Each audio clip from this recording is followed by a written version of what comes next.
ओम नमस्ते जी।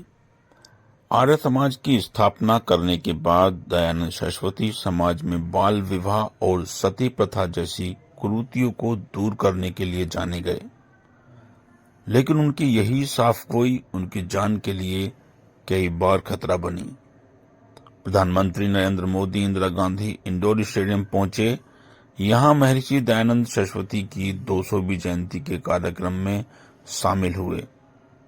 आर्य समाज के संस्थापक महर्षि दयानंद सरस्वती का जन्म 12 फरवरी 1824 को हुआ। वह समाज सुधारक होने के साथ महान चिंतक भी थे। गुजरात के टंकारा में जन्मे मूल शंकर आगे चलकर स्वामी दयानंद के नाम से जाने गए। उन्होंने 1875 में समाज की असमानताओं को दूर करने के लिए आर्य समाज की स्थापना की और लोगों को वेदों की तरफ लौटने का संदेश दिया। उनका मानना था कि वेदों में ही जीवन की सत्यता है, इसलिए कहा गया सन्यासी योद्धा। आर्य समाज की स्थापना करने के बाद दयानंद सरस्वती समाज में बाल विवाह और सती प्रथा जैसी कुरीतियों को दूर करने के लिए जाने गए।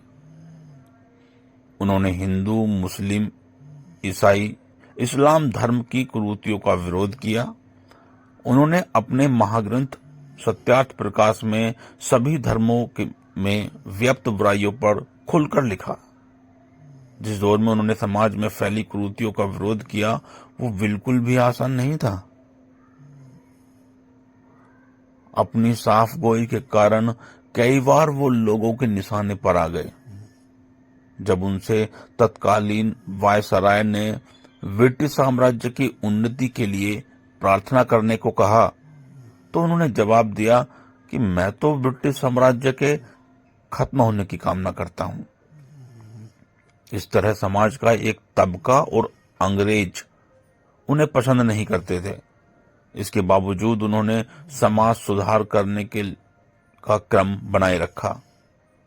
वो पूरे जीवन भर विरोध के बावजूद समाज की कुरीतियों को दूर करने के लिए लड़ते रहे। यही वजह रही कि इन्हें सन्यासी योद्धा कहा गया। स्वामी ने भारतीय वेदों का प्रचार करने के साथ उनका महत्व समझाने के लिए पूरे देश का दौरा किया।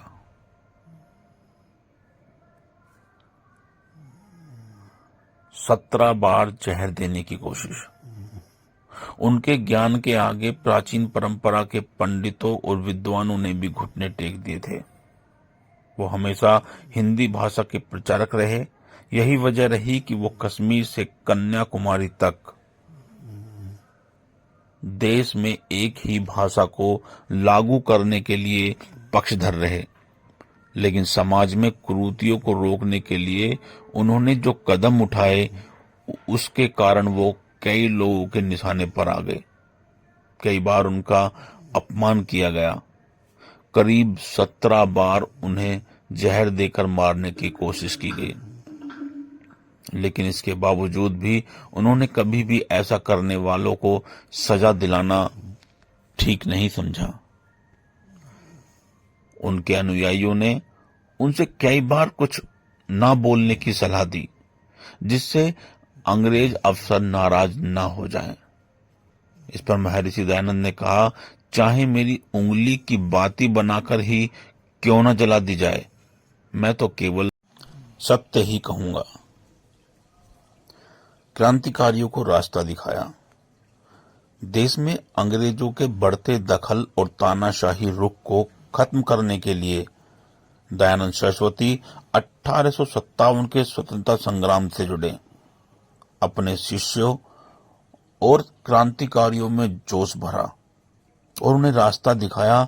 उन्होंने श्यामजी कृष्ण वर्मा, सरदार भगत सिंह के दादा सरदार अर्जुन सिंह, स्वामी श्रद्धानंद, लाला लाजपत राय जैसे महान देशभक्तों को देश की आजादी के लिए प्रेरित किया। सभी आर्य बंधुओं को मेरा प्रणाम। ये वीडियो जो आपने अभी इतने ध्यानपूर्वक देखी और सुनी, उसके लिए मैं अपना आभार प्रकट करता हूं। प्रिय बंधुओं, वीडियो पसंद आया हो तो ये यहीं नहीं रुकना चाहिए। ज्यादा से ज्यादा लोगों को शेयर करें और इस चैनल को सब्सक्राइब जरूर कर लेना। ओम नमस्ते जी।